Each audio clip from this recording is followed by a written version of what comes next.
Welcome to my YouTube channel English with एम.के. सिन्हा। आज हम लोग पढ़ेंगे ऑर्डर ऑफ प्रीपोजिशन। हम लोग का आज प्रीपोजिशन का पार्ट 12 है। अगर आप प्रीपोजिशन का पार्ट 11 नहीं देखे हैं तो जरूर देखें। इसका लिंक हम इस वीडियो के डिस्क्रिप्शन में दे देंगे, ठीक है। चलिए तो हम लोग शुरू करते हैं ऑर्डर ऑफ प्रीपोजिशन, ठीक है ना। ऑर्डर ऑफ प्रीपोजिशन का मतलब क्या हुआ कि प्रीपोजिशन का ऑर्डर क्या है, किस प्रकार से हम लोग इसको यूज करते हैं सेंटेंस में, ठीक है ना। तो आपके सामने यहाँ पर देखिए लिखा हुआ फर्स्ट पॉइंट में कि प्रायः कोई प्रीपोजिशन किसी ऑब्जेक्ट फॉर्म से पहले आता है। प्रायः कोई प्रीपोजिशन किसी ऑब्जेक्टिव फॉर्म से पहले आता है। ऑब्जेक्टिव फॉर्म क्या हो सकता है, या तो नॉन या प्रोनाउन, है ना। ऑब्जेक्टिव फॉर्म में नॉन या प्रोनाउन ही आ सकता है, ठीक है ना। अब एक बात आपको है ना, ऑलरेडी पहले ही प्रीपोजिशन के फर्स्ट पार्ट में बताए थे कि प्रीपोजिशन के पहले क्या क्या आ सकता है ना। प्रीपोजिशन के पहले या तो नाउन आ सकता है, या प्रोनाउन, या तो एडजेक्टिव या वर्ब आ सकता है। और प्रीपोजिशन के बाद आ सकता है आपका नाउन या प्रोनाउन। क्यों आ सकता है, आपको कारण के साथ फर्स्ट वीडियो में बताए थे। क्योंकि जो प्रीपोजिशन होता है नाउन या प्रोनाउन को किसी अदर पार्ट्स ऑफ स्पीच से रिलेट करने का काम करता है, ठीक है ना। तो उसी बात को यहाँ पे लिखा गया है कि प्रीपोजिशन के जो पहले है क्या क्या आ सकता है, तो या तो नाउन या प्रोनाउन या एडजेक्टिव या वर्ब आ सकता है। प्रीपोजिशन के बाद क्या आएगा, तो ऑब्जेक्टिव केस। मतलब यही आपके बात लिखा हुआ है कि प्रायः कोई प्रीपोजिशन किसी ऑब्जेक्टिव फॉर्म से पहले आता है। ऑब्जेक्टिव फॉर्म के पहले क्या आएगा, प्रीपोजिशन। और ऑब्जेक्टिव फॉर्म किसको बोलेंगे, या तो नॉन या प्रोनाउन। ऑब्जेक्टिव फॉर्म में आपका क्या हो सकता है, या तो नॉन हो सकता है या प्रोनाउन हो सकता है, ठीक है ना। अब बात करें नॉन, तो हमेशा नॉन ही रहेगा, है ना। ऑब्जेक्टिव चाहे सब्जेक्टिव हो। लेकिन अगर बात करें प्रोनाउन की, तो प्रोनाउन का ऑब्जेक्टिव फॉर्म ये सब होता है, ही का हिम, सी का हर, आई का मी, बी का अस, दे का देम, यू का यू, इट का इट, है ना। मतलब प्रीपोजिशन के बाद आपका ये सब फॉर्म यूज किया जा सकता है। किसी का नाम, जैसे राम हो गया, है ना, प्रिया हो गया। किसी का नाम भी जो है प्रीपोजिशन का प्रयोग किया जा सकता है। प्रोनाउन की बात करें तो ये सब प्रोनाउन प्रयोग किया जा सकता है प्रीपोजिशन के बाद, ठीक है। अब एग्जाम्पल की बात करते हैं। He is playing with me, वह मेरे साथ खेल रहा है। तब प्रीपोजिशन के बाद क्या आया, प्रीपोजिशन के बाद आपका आया प्रोनाउन।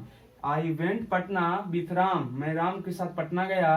प्रीपोजिशन के बाद क्या आया, तो नाउन आया। क्या आया, नाउन, ये आपका प्रोनाउन। प्रीपोजिशन के पहले क्या, ये आपका वर्ब है। प्रीपोजिशन के पहले क्या, ये आपका नाउन है, तो वर्ब आ सकता है, नाउन आ सकता है ना। आपका एडजेक्टिव आ सकता है, प्रोनाउन आ सकता है, ठीक है। आपको ये पहला पॉइंट क्लियर हो गया होगा कि प्रीपोजिशन का यूज हम लोग किस प्रकार से करते हैं, ठीक है ना। चलिए तो सेकंड पॉइंट की ओर चलते हैं। लिखा हुआ है कि संबंधित प्रीपोजिशन से वाक्य के अंत में चला जाता है यदि, है ना। कोई सेंटेंस है, उस सेंटेंस में जो प्रीपोजिशन आने वाला है सेंटेंस के अंतिम में लिखाएगा। कब लिखाएगा, 4 कंडीशन बनता है, ठीक है ना। कितने कंडीशन बनता है, तो 4 कंडीशन बनता है। और चारों कंडीशन की बात हम बारी बारी से करेंगे, ठीक है।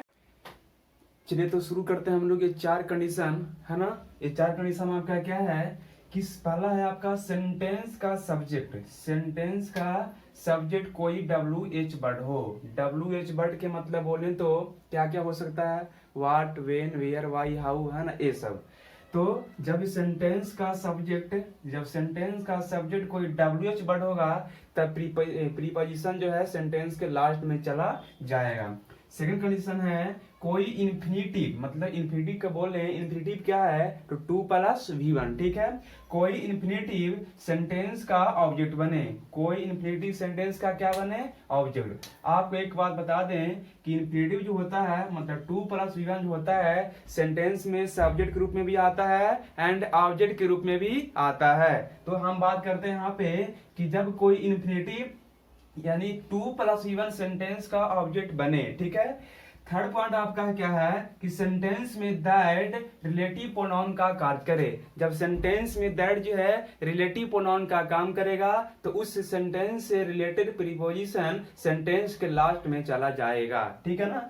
और आपका फोर्थ पॉइंट क्या है कि जब सेंटेंस में कॉमा चिन्ह के तहत रिलेटिव प्रोनाउन छिपा रहे। ठीक है, जब सेंटेंस में कॉमा चिन्ह के तहत रिलेटिव प्रोनाउन छिपा रहे के मतलब क्या हुआ कि रिलेटिव प्रोनाउन के स्थान पर कॉमा भी रहेगा ना, तो उससे संबंधित प्रीपोजिशन जो है आपका सेंटेंस के अंतिम में ही चला जाएगा। ठीक है, ये चारों पॉइंट आपको समझ में आ गया होगा। अब बात करते एग्जाम्पल की, है ना। तो देखिए आपके सामने फर्स्ट एग्जाम्पल है कि who are looking for. Who are looking for, यहाँ पे हु जो है आपका एक WH वर्ड है जो सेंटेंस का सब्जेक्ट के रूप में काम कर रहा है, ये रूल्स का फॉलो कर रहा है ना। और यहाँ पर प्रीपोजिशन जो है आपका कहाँ गया, सेंटेंस के लास्ट में। सेकंड आपका जैसे इसका हिंदी बोले हु आर लुकिंग फॉर, मतलब क्या हुआ कि आपको कौन देख रहा है। ठीक है, सेकंड एग्जांपल आपका है सेकंड रूल्स का, I have a pen to write with.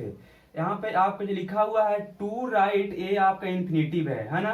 To right आपका इन्फिनेटिव है और ये आपका ऑब्जेक्ट है, ये भी ऑब्जेक्ट है और पेन भी ऑब्जेक्ट है। तो अभी आपको बताएं कि जब इन्फिनेटिव सेंटेंस में ऑब्जेक्ट का काम करे तो उससे रिलेटेड प्रीपोजिशन कहाँ चला जाता है, लास्ट में। तो विथ कहाँ आया, लास्ट में। ठीक है, थर्ड एग्जांपल आपका है this is the boy that I am talking about, मतलब यह वही लड़का है ना, जिसके बारे में मैं बात कर रहा हूं। तो अबाउट जो आपका प्रीपोजिशन है सेंटेंस के लास्ट में चला गया।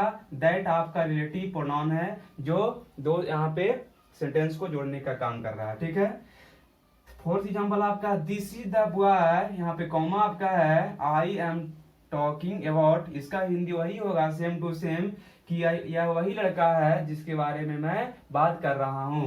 मतलब point number 3 and point number 4 की अगर बात करें, दोनों एक ही जैसा पॉइंट है। अंतर क्या है कि अगर रिलेटिव प्रोनाउन के स्थान पर कॉमा अगर रहेगा तो उस कंडीशन में भी जो है उससे रिलेटेड प्रीपोजिशन सेंटेंस के लास्ट में चला जाएगा। ठीक है, एग्जाम्पल आपको समझ में आ गया होगा। चलिए तो हम लोग आगे देखते हैं। ठीक है,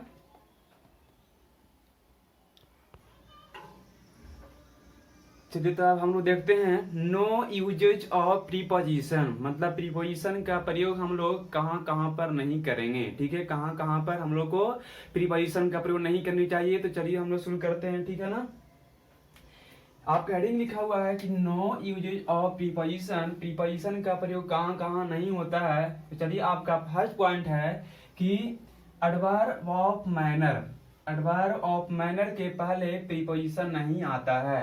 अब एडवर्ब ऑफ मैनर क्या है ना। तो एडवर्ब ऑफ टॉपिक में आपको पढ़ना है एडवर्ब ऑफ मैनर क्या है। ये एडवर्ब का एक प्रकार है। ठीक है ना, और एडवर्ब ऑफ मैनर किसे बोल रहे हैं, जिसके अंत में ए वाई रहेगा ना, वही आपका एडवर्ब ऑफ मैनर है। ठीक है, आपको सिंपल से पहचानने के बाद बता दिए, honestly, carefully, clearly, fast, hard, ये सब आपका एडवर्ब ऑफ मैनर है। मतलब जिसके अंत में एल वाई रहेगा वो आपका एडवर्ब ऑफ मैनर है। तो उसके पहले प्रीपोजिशन नहीं आता है। ठीक है, एग्जाम्पल है they try to do it with carefully, सही है क्या। तो आपका यहाँ पे बीथ नहीं होना चाहिए, तब सेंटेंस क्या होगा, सही होगा, है ना। तो बीथ यहाँ पे आपका नहीं लगेगा। बीथ केयरफुली देखने में सही लगता है लेकिन सेंटेंस आपका इनकरेक्ट है क्योंकि एडवर्ब ऑफ मैनर के पहले प्रीपोजिशन नहीं आता है। ठीक है ना। सेकंड पॉइंट आपका है कि प्राय, मतलब 100% नहीं, प्राय जनरली नेक्स्ट या लास्ट के बाद, है ना, वीक, मंथ, ईयर का प्रयोग हो तो नेक्स्ट या लास्ट के पहले प्रीपोजिशन नहीं आता है। जब नेक्स्ट या लास्ट के बाद, जब नेक्स्ट या लास्ट के बाद वीक, मंथ, ईयर का प्रयोग हो तो नेक्स्ट या लास्ट के पहले प्रीपोजिशन नहीं आता जनरली। लेकिन आवश्यकता अनुसार नेक्स्ट या लास्ट के पहले since, before, after, by, from आ सकता है। मतलब इसके अलावा कोई प्रीपोजिशन नहीं आ सकता। अगर आवश्यकता पड़ेगा नेक्स्ट या लास्ट के बाद अगर मंथ, ईयर इसम रहेगा, अगर आपका मंथ, ईयर, वीक, है ना, अगर प्रीपोजिशन की आवश्यकता पड़ेगा तो आप इतना ही में से प्रीपोजिशन आएगा, इसके अलावा कोई नहीं आ सकता है। सिंस आ सकता है, बिफोर, आफ्टर, वाई, फ्रॉम आ सकता है नेक्स्ट या लास्ट के पहले। ठीक है, चलिए तो एग्जाम्पल देखते हैं। एग्जाम्पल लिखा हुआ है कि He came here in last week, sentence सही है क्या। अब बताइए, अभी आपको बताएं कि जब लास्ट के बाद क्या हो, वीक हो, है ना, नेक्स्ट या लास्ट के बाद क्या हो, वीक हो, मंथ हो, ईयर हो, तो लास्ट के बाद वीक है तो यहाँ पे इन आएगा क्या, इसमें देखिए तो इन है नहीं है, इसलिए आपके यहाँ पर इन नहीं होना चाहिए, इनकरेक्ट हो जाएगा, है ना। यहाँ पे इन नहीं है तो आपका सेंटेंस सही है, यहाँ पे इनकरेक्ट सेंटेंस है क्योंकि यहाँ पे इन था, ठीक है। ही केम हेयर लास्ट वीक, ये आपका सेंटेंस सही है ना। My father died in last year, है ना, यहाँ पर भी लास्ट के बाद ईयर है, यहाँ पे इन लगेगा क्या, नहीं लगेगा, ये सेंटेंस क्या हो गया, ईयर। अगर ई नहीं लगेगा तो सेंटेंस सही होगा, ठीक है ना। फोर्थ एग्जांपल आपका, he has been ill since last month, he has been ill since last month, मतलब पिछले महीने से वह बीमार है। तो लास्ट के बाद मंथ है ना, प्रीपोजिशन की आवश्यकता अगर पड़ेगा तो हम लोग इतना से को यूज कर सकते हैं। यहाँ पे इस कंडीशन में कब से के उत्तर में सिंस लगता है, तो इसलिए आपके यहाँ सिंस लगा है। आपको पहले बता चुके हैं कि जब कब से का उत्तर देगा अगर समय ना, तो हम लोग सिंस लगाते हैं। कितने से का, तो 4 लगाते हैं, ठीक है। They will come here from next month, है ना, नेक्स्ट मंथ, अगले महीने वे लोग वहां, अगले महीने वे लोग यहाँ आएंगे, तो फ्रॉम लगा, अगले महीने, सॉरी अगले, हाँ अगले महीने वे लोग यहाँ आएंगे, तो आपके यहाँ क्या लगा, फ्रॉम लगा, टाइम को दर्शाने के लिए। तो आशा करता हूँ आपके यहाँ तक समझ में आ गया होगा, ठीक है ना। तो चलिए हम लोग आगे देखते हैं।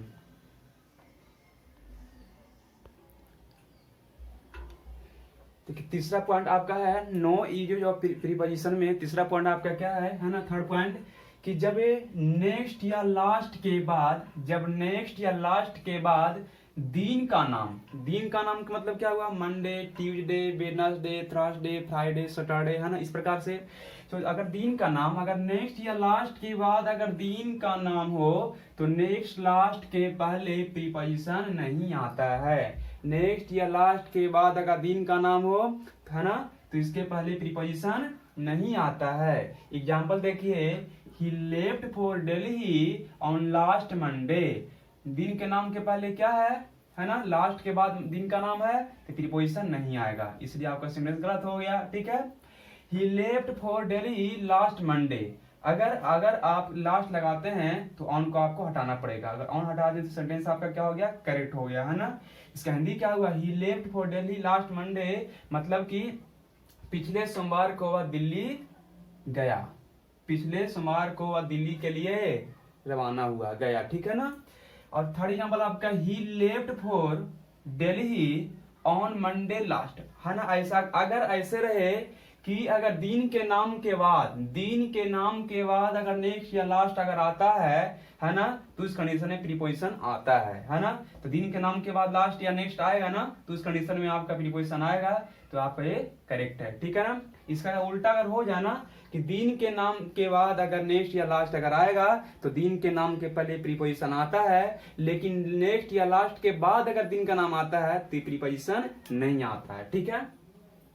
फोर्थ पॉइंट की अगर बात करें, लास्ट माने पिछला, है ना, पास्ट, अगो, यस्टरडे, यस्टरडे मतलब बीता हुआ कल, टुमारो मतलब आपका आने वाला कल, नाउ मतलब अब, है ना, प्रीवियस डे मतलब क्या हुआ, है ना, पिछला दिन, टुडे मतलब आज, दिस टाइम इस समय, दिस डेज इन दिनों, इटीसी, एडवर्ब, ये सब क्या एडवर्ब है के पहले प्रीपोजिशन नहीं आता है। ये सब किसी सेंटेंस में अगर प्रयोग किया गया हो, ये सब वर्ड अगर किसी सेंटेंस में प्रयोग किया गया हो तो ये सब के पहले प्रीपोजिशन का प्रयोग नहीं किया जाता है। ये सभी वर्ड, ये सभी एडवर्ब के पहले प्रीपोजिशन का प्रयोग नहीं करना है। जैसे देखिए एग्जांपल की बात करते हैं, He came at last night, he came at last night, है ना। अब यहाँ ध्यान से देखिए, लास्ट आपका प्रयोग किया गया है ना, तो लास्ट जब लगा हुआ है तो लास्ट के पहले प्रीपोजिशन नहीं आएगा, एट लगा हुआ, इसलिए आपका सेंटेंस ईयर हो गया, गलत हो गया, है ना, इनकरेक्ट हो गया।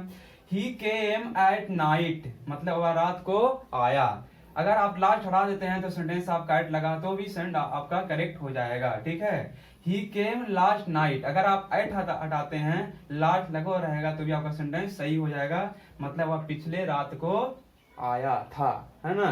ही केम लास्ट नाइट, ये पॉइंट आपको क्लियर हो गया, आशा है, ठीक है। अब चलिए हम लोग आगे देखते हैं, ठीक है ना।